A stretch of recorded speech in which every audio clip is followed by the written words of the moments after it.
Miss Oprah. I'm out here. Yes, you are, girlfriend. We're out here. We are. It is your 2020 Vision Tour. Yeah. What made you decide to get out here, hit the road, and speak directly to your audience? Well, because, I had some WW members, about 10 of them and their partners, come to my house in Maui.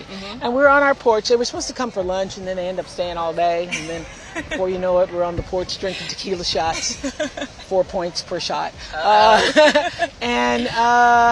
When they left, as is always the case when you're doing something for somebody else, anybody watching knows this. You do something for somebody else, you think you're doing something for them, it always comes back to you. The energy of how you put that out comes back. Yeah. So I was thinking about, how do you get hundreds or thousands of people on my porch? Could not work. Even though I have a nice wraparound porch, you could not get thousands of people on it. And then thousands of tequila shots. And then thousands of, so I was thinking, okay, how do we actually scale this? How do you take this energy of inspiration and people feeling triumphant in their lives? How do you use that to something that's a greater good than just my front porch? And that's how this idea came about. Oh, I know what. I'll try to spread that word around the country. Well, here you are spreading it. And it's not just about, we're kicking off a new year, stepping on the scale, losing some weight.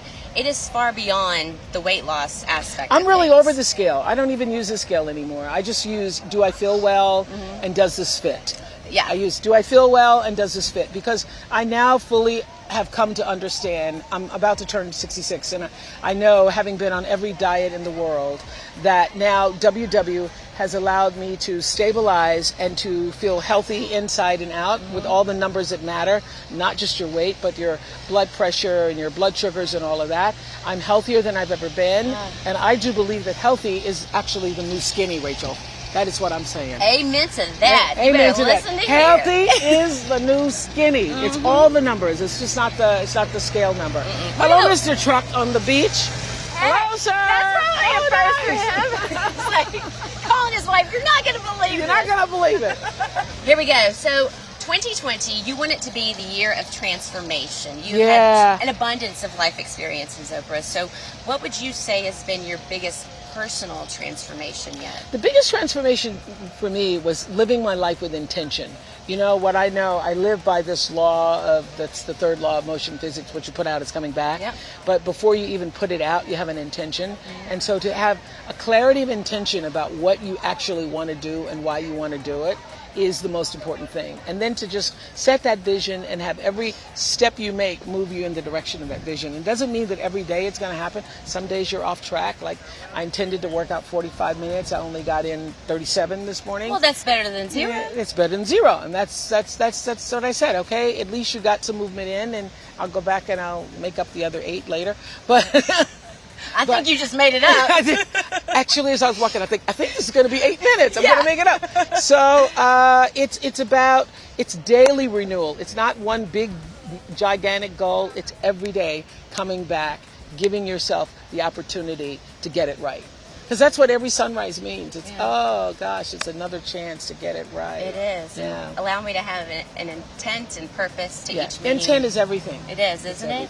What about something that you feel like you've personally achieved or overcome? Is there something that you are especially proud of yourself for? Yeah, I'm especially proud of myself for not living in the world of comparisons. Years ago, when I pulled out that wagon of fat, I was actually comparing myself to everybody else, or what I thought you're supposed to look like, or what size you're supposed to be. So I've now reached the point where I'm really okay exactly where I am. And that's, it's taken me a lifetime practically to figure that out. And being okay exactly where you are. Because comparing is a dangerous thing. It's so hard because we are in the world of insta comparison, And so the real spiritual practice is to live from within and not let the world define who you are, but you do that for yourself. That's the hardest work.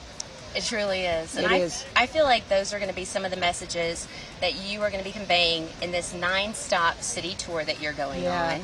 And you've got celebrities joining you along the way. So how did you go about thinking, oh, this celebrity is great for this city? For instance, you got Lady Gaga coming. What do you hope she speaks to the audience about? Well, I know what she's going to speak about is the truth of her struggle to just be a whole person. She's. I was talking to her on the phone. When I first asked her to do it, actually, I never get intimidated, but I also the thing I hate the most is asking anybody to do anything for me. Yeah. It gives me the willies to ask anybody to do anything for me. So the hardest thing I've ever done is to ask all of these people to come on tour. And coming from someone who, you know, a lot of people are asking you for things. All the time. All the time. All the time. And you know what? And I know how I feel when they ask me. That's why it's so hard for me to ask other people. So the hardest thing was for me to ask all these people. So when I asked Gaga to do it, and I'm asking her to do it on January 4th. I mean, you hardly have shaken off your tequila yet. You know, you don't have speak from experience. You don't have all the confetti out of your hair yet.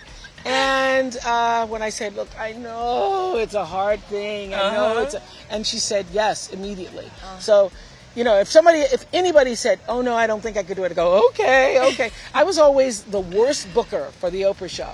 Because the second somebody said, "Oh, I don't know if I can," I go, okay, don't do it. So the hardest thing I've ever had to do was ask all these people on the tour. Well, here you are doing it. Here we are. I love it. And every time I asked, they said yes. Well, you've got former First Lady Michelle Obama. Yes, that was a really hard ask. Woo-wee! You've got Miss Tracy Ellis Ross. Yeah, Tina that was Fey. a hard.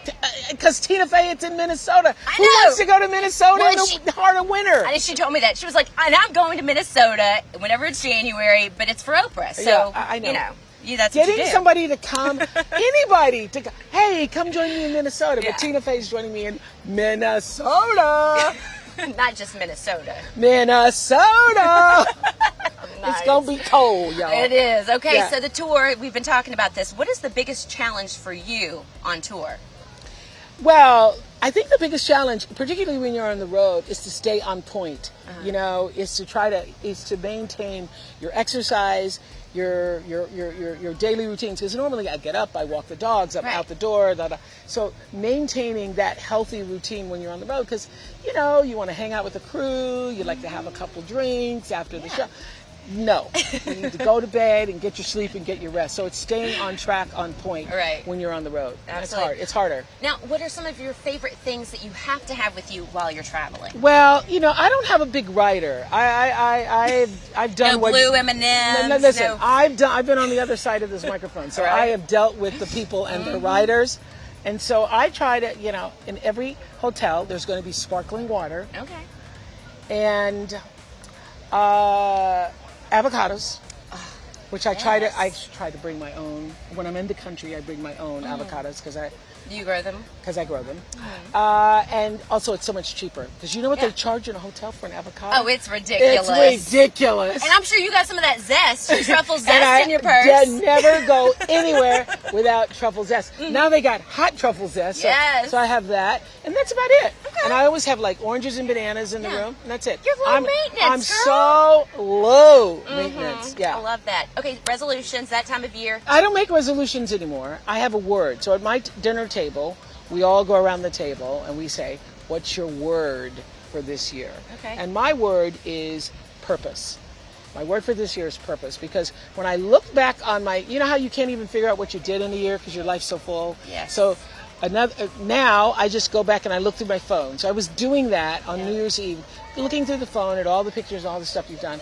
And I did a lot of things, but I didn't do a lot of things on purpose, with intentional purpose. So my thing this year is don't do anything unless you have an intention and a purpose behind it. Purpose. I love that.